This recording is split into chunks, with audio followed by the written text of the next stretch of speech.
Ako si Maki Feolino Cerdeña. Handog ko'y kwento ng buhay ko, Maki's Vlog ang pangalan. Aking buhay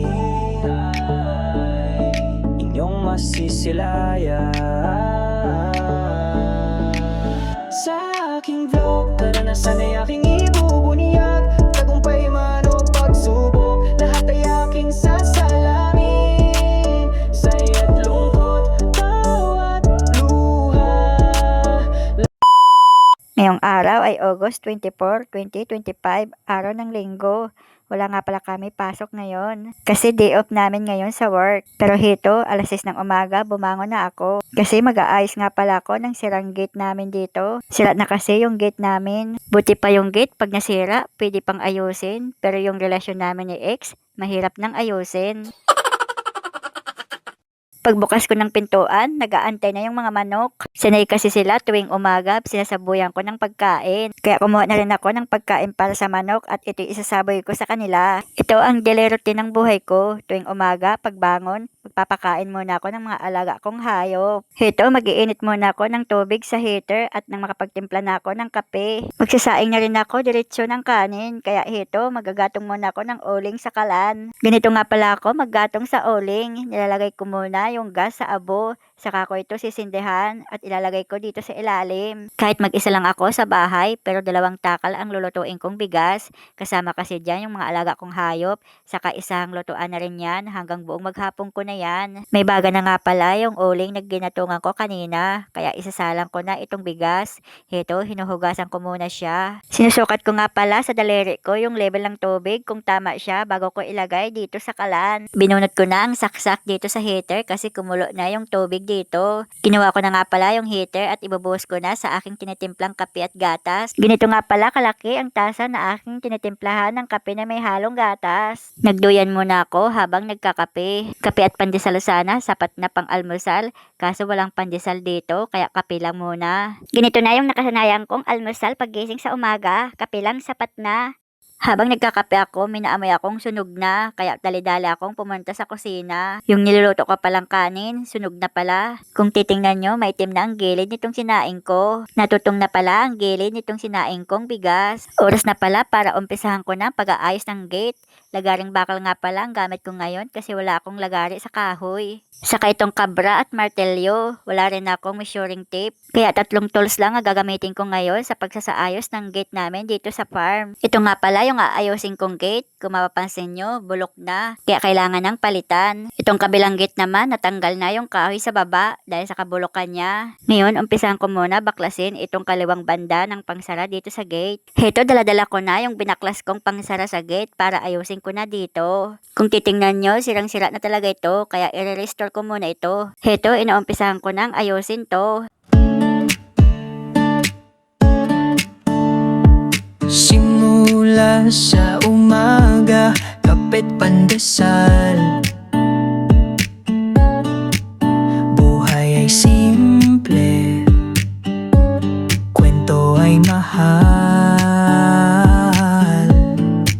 Sa aking vlog, mundo ko'y ibabahagi. Alas 11 na nga pala ng tanghali, ako'y nagutom, kaya heto, kumain na muna ako. Ulam ko, sardinas, saka kape at gatas. Ngayon tapos na ako mananghalian, may lakas na ulit ako, kaya ipagpapatuloy ko na ang aking ginagawang pag-aayos nitong gate. Araw, may bagong mapangiti. Maki's Vlog, samahan nyo ako. Sa tagumpay at kabiguan, tayo'y magkasama pa rin. Kwento ng buhay, totoo at tapat. Sa bawat click, puso ko'y nakalahad.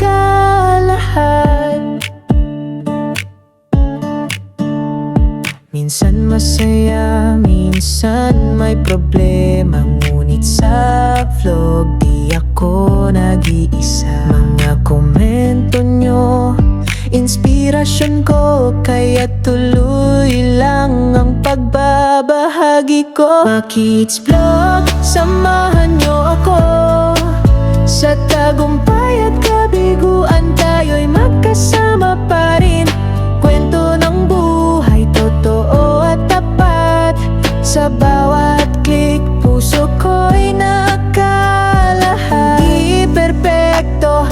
pero ito. Alas 10 na nga pala ng hapon, nagutom na naman ulit ako, kaya heto, nag-snack muna ako. Kape at biskwit nga pala ang aking snackan dito. Kaso parang hindi pa rin ako nabusog sa biskwit, kaya heto, nagluto ako ng noodles sa kanin. Yung kanin nga pala, nilagay ko na dito sa noodles. Grabing gutom ko ngayon, hindi sapat yung biskwit lang. Ngayong busog na ako, may lakas na ulit ako, kaya ipagpapatuloy ko na ang ginagawa kong pag-aayos ng pangsara nito sa gate. Ako sa aking vlog, tunay na sarili ko. Walang filter, walang pretensyon, basta't masaya ating kwentuhan. Makis Vlog, samahan nyo ako. Sa tagumpay at kabiguan, tayo'y magkasama pa rin. Kwento ng buhay, totoo at tapat. Sa bawat click, puso ko'y nakalahaming. Salamat sa panonood. Sana'y may napulot kayong aral at good mood. Makis Vlog, abangan ang susunod. Hanggang sa muli, mga kaibigan, God bless po.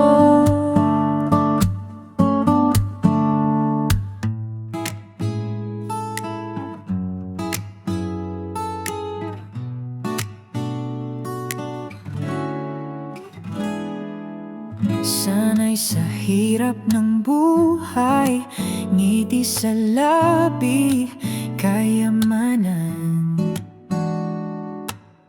Aking ipapakita araw-araw, kwento ng buhay, tagumpay at kabiguan. Makis Feolino Serdenya, ako'y narito sa aking vlog. Samahan ninyo, lungkot o saya, lahat ay totoo. Buhay ko'y simple, puno ng kulay, ito ako.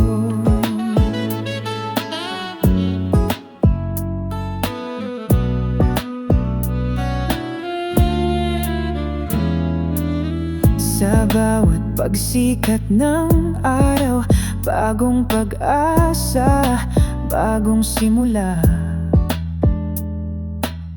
Mga karanasan aking baon, sa paglalakbay, walang katapusan. Makis Feolino Serdenya, ako'y narito sa aking vlog. Samahan ninyo, lungkot o saya, lahat ay totoo. Buhay ko'y simple, puno ng kulay, ito ako.